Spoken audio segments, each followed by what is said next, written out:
Peace family, it's your boy King Over Tuna, and I'm back again with another episode.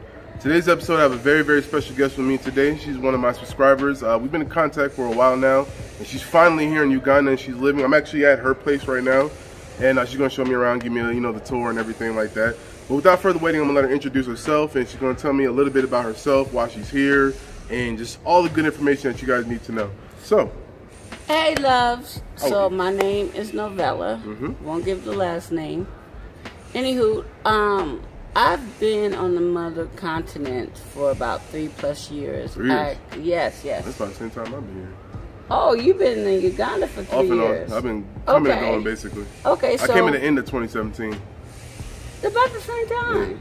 Yeah. Okay. So I started out in Ghana, West Africa.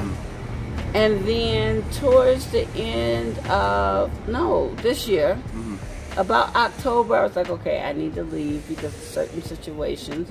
I don't want to charge. The whole continent of Africa has been bad. Right. So let me go to East Africa. Okay. One, I heard about Kampala's nightlife. And I'm big on promoting parties and stuff, so I was like, okay, I'm going to come here. Unfortunately, COVID happened right now, so you barely even get to see anything. I feel like I've been slighted. Man. I feel like I have been slighted. You've been partying. And then see, when I watch his videos or get his little inboxes of what he's doing, I still feel slighted. But he's younger than me, so he can do that. So hopefully everything will open up pretty soon so we can get back at it, because it's been shut down for almost a year now and people are like ready to party. Rumor had it. So we were in the Uber driver. I was in a car yesterday going to Quinn, the Miss Uganda 2018-19 and Miss Africa, which is who I'm doing. You introduced me to her, right? Yes. That's who I'm doing my NGO with. Okay. So that's what you posted about her too. Okay. So when we were in the car, they told us that they were supposed to open up today. I don't know how true that is, though. Right. See, the same thing she did. She's like, I doubt it. But so let me ask you. All right. So you're a Black American. Yes. Born in America. Yes. And you decided, also a vet, by the way. Yes. You decided, 20 years. What made you decide to just come to Africa?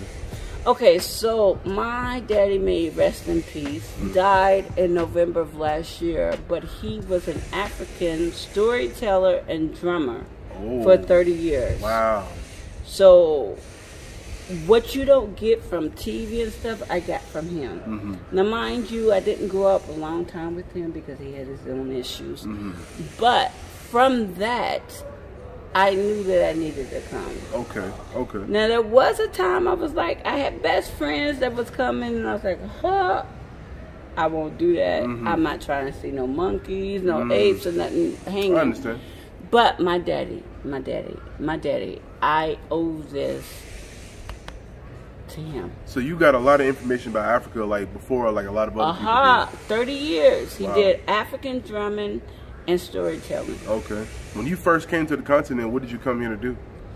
When I first came to Ghana, it was a relationship. Okay. Yes, I was one of those. And that changed quickly. And then so I was in Ghana for 6 months, and I got extremely sick from bacteria in my blood. So they had to fly me back to the States, and I was in the hospital for 7 days. Oh, wow. So then I swore, and I have to say this because I swore I would never come to Ghana. I would never come to the continent of Africa again. Yes? After I got healed and I started seeing pictures of Ghana and stuff, I used to cry. Because you missed it? Yes. And there was something here that kept saying, I miss home. I'm like, what do you mean you miss home? Literally. It was like, I want to go home. I understand. So then I came back because I knew my mistakes. I knew where not to live, and that's not a bad thing. And I came back. That sounds like my story is a little bit similar because, I was getting married and all that other good stuff. And my first year here, like, I loved it so much. I stayed for such a long time. When I came back to America, I was pretty much miserable every day because I had to get back into the work habit. I had to go find 2 jobs at the time because I just to maintain what I was doing, and I had to maintain a little bit of what I was going on here in Uganda and then stuff that was going on there in the States. So it was just so difficult. I just got to the point where I was ready to go. The cost of renting, the cost of living, even with the organic products there are not the same here. Okay. And so going back and eating the food, even though I was like, oh, I'm back in the States. So speaking of cost of living, we're not going to talk a little about stateside, but in comparison to you living in Ghana and here in Uganda, do you think the cost of living is more manageable or difficult? Is it similar? Were there any differences? Okay, so in Ghana, that's my heart, because Ghana is known as the gateway of Africa. So I will never take from there. However, I do have a problem with the 1 to 2 year advance rent. Here, you know, you don't pay 1 to 2 years in advance rent. So that made a major difference. That's everywhere in Ghana. Wow. Now, mind you, they have they have a law that you're not supposed to do that, but the law has not been enforced. I got you. So yes, here, even where we are now, I paid just 1 month. And then a security deposit, and I couldn't get upset with them with asking for that because technically where I'm at, they're for sale. They're not for rent. So then it's like, okay, hey, we'll rent to you, but this is what we're going to ask. 1 month in advance and 1 month security deposit. I was like, hey! Versus 1 to 2 years in advance. I paid 2 years. 2 years in Ghana. Damn. Is it, if you move like within the 2 years, is there any possibility of getting your money back? Okay, so my landlord, for whatever reason, I won't get into that, I don't. Before the 2 years is up, I guess the bank took over the property. So she had to ask me to move, which is another reason why I got here in Uganda. Because it was like, you got to move such and such. We're in the middle of COVID. How am I going to do that? The borders are closed on both ends. So yes, I did get not half. I got 2 months' money back, but then I was charged to paint the entire house. So, you know. Oh my God. The entire, and I have pictures, I post and stuff for that. I had just bought a car. And that was a whole thing. So then I paid $5,000 for the car. It was a 2014. And then I had to pay another $3,000 to get the stuff fixed. Because you know how they do. Wow, so they really hit you upside the head. So have you experienced anything like that being here in Uganda? Not with housing, but any kind of like people trying to finesse you in that type of way? Listen, we're on the continent, okay? And what I've learned is, even though we don't like it, we are looked at as money trees, yes? However, what I learned is, oh, I'm at a money tree, this is something, but then when you look at the factual of what the 1 USD dollar is, be it shillings, be it Ghana cedis, we are rich. Period, point blank. I understand. So I don't have a problem with that. It's called discernment. Learning who to deal with in that. Do I have them? Yes. Oh, they love me, but I've learned, even if we keep saying that we're not rich, we are compared to those. We are. I even had to humble myself like that too, because that was something I had a hard time dealing with. I don't come from no rich family. Like we come from the ghetto. All right. When I lived in New York, we lived in project buildings. When I came down south, we lived in we didn't live in parks, but we lived in like near parks, and we lived in just not good neighborhoods. And coming here, I went from, you know, living in like being extreme lower class to coming here and being like almost upper middle class. But I'm like, I'm not used to that. For me, and I would never discuss it, your budget, I give you kudos. Honestly, okay. So what she means by that is that I live within my means, because I'm definitely not about to spend a whole lot of money. I have. So when I first came here, I spent a whole lot of money staying in these nice places, and some of them are very, very nice, but honestly, I was never satisfied. It really is because of my upbringing and that I've always lived in places where you really have to be humble. So to live in a extravagant place, it just made me very uncomfortable. And it has a lot to do with my insecurities. So that stuff I have to deal with personally. It's not about the place or the environment itself. It's just me as a human.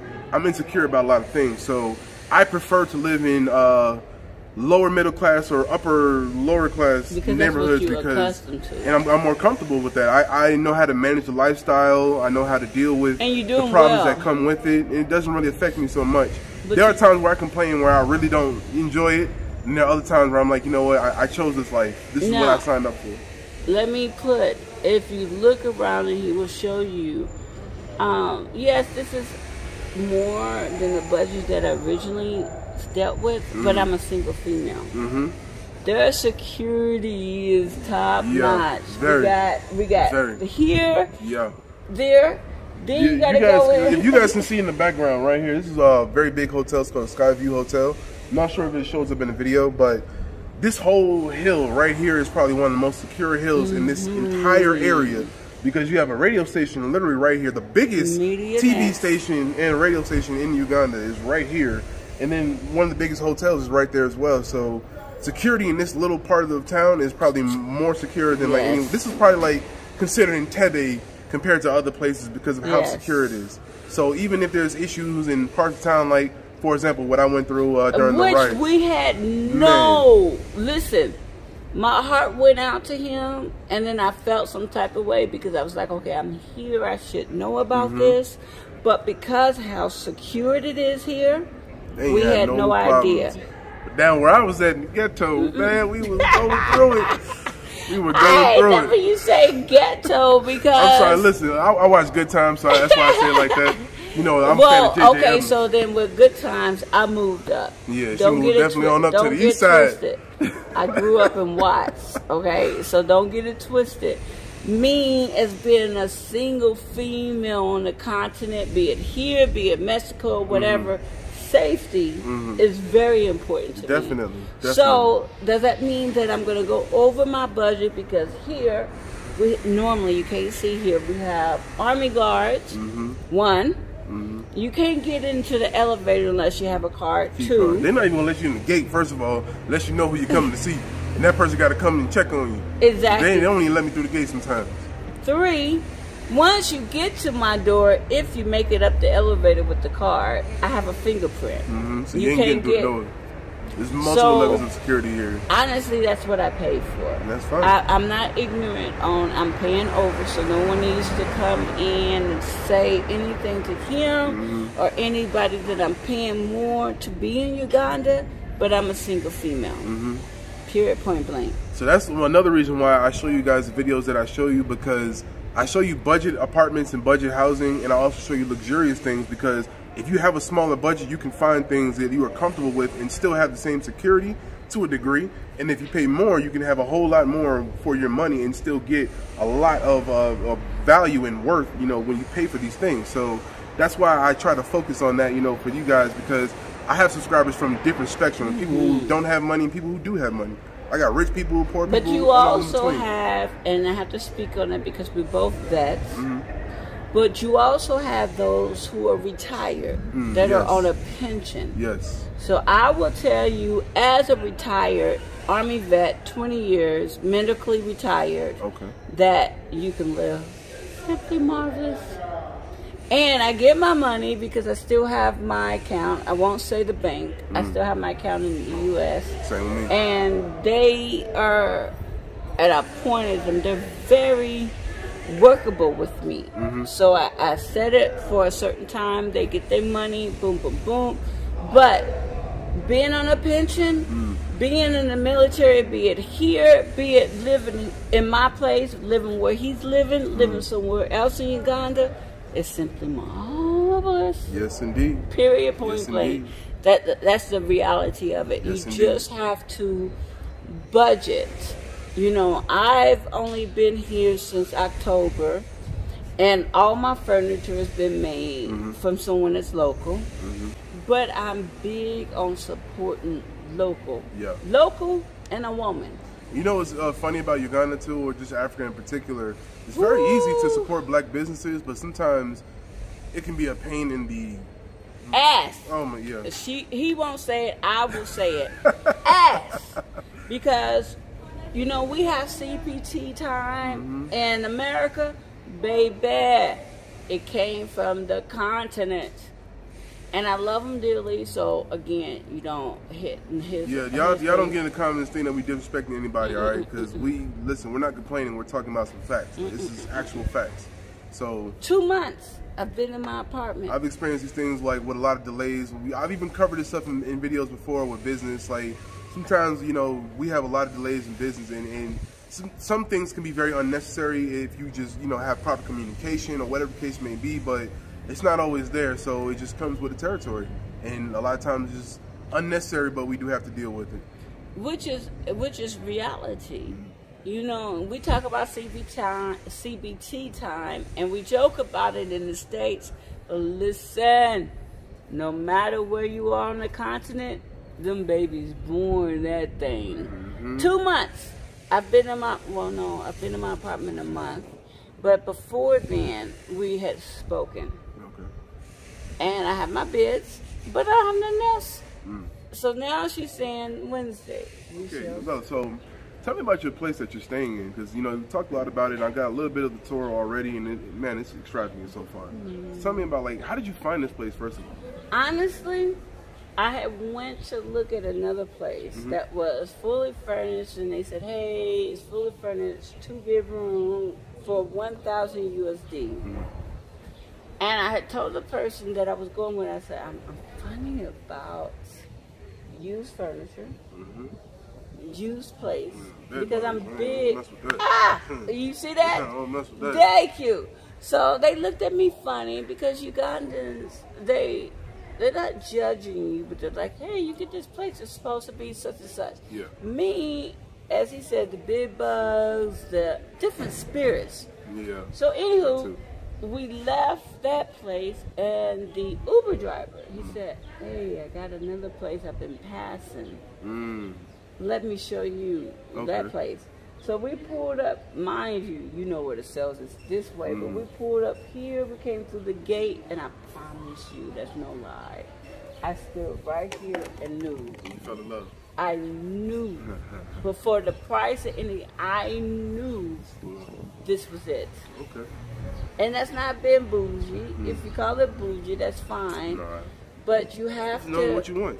Keep in mind with, again, security, being new. They do have furnished places here, but of course, me being one of the new people, I didn't get all the perks they're offering now. Okay. So did your Uber driver, he charge you a broker fee?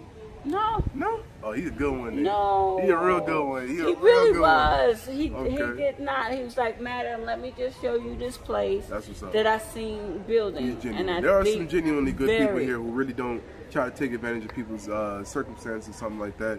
I've met quite a few. Actually, where I'm living at now, not too far from where I'm living at, there was a lady who looked out for me the first year I came to Uganda, because I had a bad situation with my passport and it was expired, and I had this guy who was supposed to help me, and he was basically extorting me for my own passport. Been there. So this lady, she opened her home up to me. She's a Ugandan, barely even speaks a whole lot of English and everything, but I knew her son, and they opened their home up to me and let me stay there. And to this day, like, I still speak to them. I still in contact with them and everything. They call me son and all that stuff. Like, her son is like my little brother. See? So it's real cool. And you do. Here's the thing I want people to understand. Whatever country, which I had to learn on the continent, you're going to have the scams. Yeah.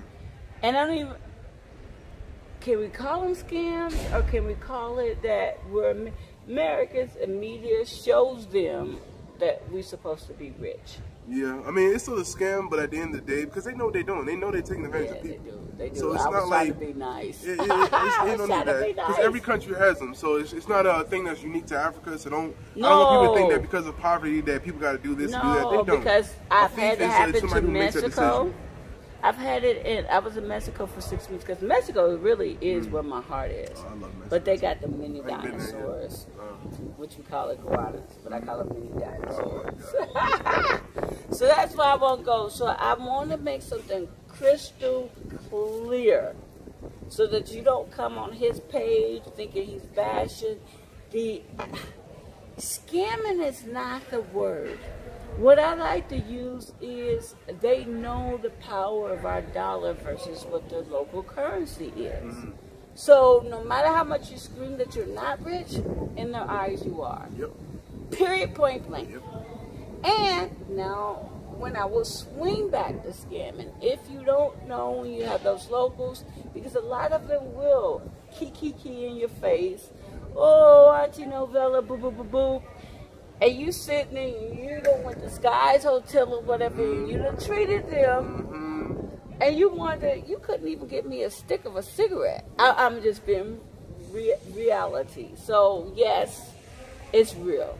Period, point blank, it's real. That doesn't even bother me anymore, because I used to make that mistake where sometimes I would just invite people out, you know, to eat with me, you know, being friendly and cordial, but not realizing that our culture is different, and out here, you invite somebody out, they expect you to pay. So that used to actually really bother me a lot when I first came here, because I didn't know that. I didn't know people had that kind of expectation, that behavior, and then not even say anything with the to me about it. birthdays. Oh, good. Oh, yo, birthdays, no, not birthdays. Funerals too. Yes, but birthdays, you know, in the They're States, expected. you may host a party and people bringing in guests are bringing in gifts, but on the continent from Ghana to Uganda, because I've been to two, you are expected to pay and host everybody. Period, point blank. Here in Uganda, a lot of times, like, what I've noticed is some people, not everyone does this, but some people, they will call me and request me, like they'll say, hey, my birthday is past, I'm requesting from you, or something like this, and it's normal. But for us, your birthday passed, I'm like, oh, happy birthday, brother. How old is you now? That's good. Hey, congratulations. Exactly, you know? And that's what's so funny is because you really have to change your mindset. Oh my God! I didn't know that at funerals, if somebody passed and like you're cool with this family and whatnot, they expect you like to give something for the funeral. Not even just a funeral. Let's talk weddings. Oh, we're not gonna Let's talk weddings. We ain't gonna talk weddings. I can't even think of the name that they gave me. But they gave me a name. They was my little dear hearts. How they was my dear hearts and my blind eyes. They call you auntie. No, it wasn't auntie. It was something where you host a wedding, and then you expected to bring the Hennessy and all the other stuff. I don't know what that is. Oh, wow. yeah, in Ghana, yes, I got. That's a little I got. At first, I was excited, and again, no disrespect. The thing is, what's important, you could do your research. People keep saying you research before you go to a country, but no research is not going to prepare you for the people that you're going to encounter. That's true. Period. Some things you can't find on Google or YouTube video or something like that. It doesn't make it bad. It's up to you how you want to deal with it, respond to it. I'm not no growing tree. I'm tall, but I'm not no growing money tree, and it gets disheartening. Because there's times that I'm in my place that I'm gonna be very honest, that I don't want to come out because I don't know who to trust. Man, a nice place like this, I ain't never coming out my house.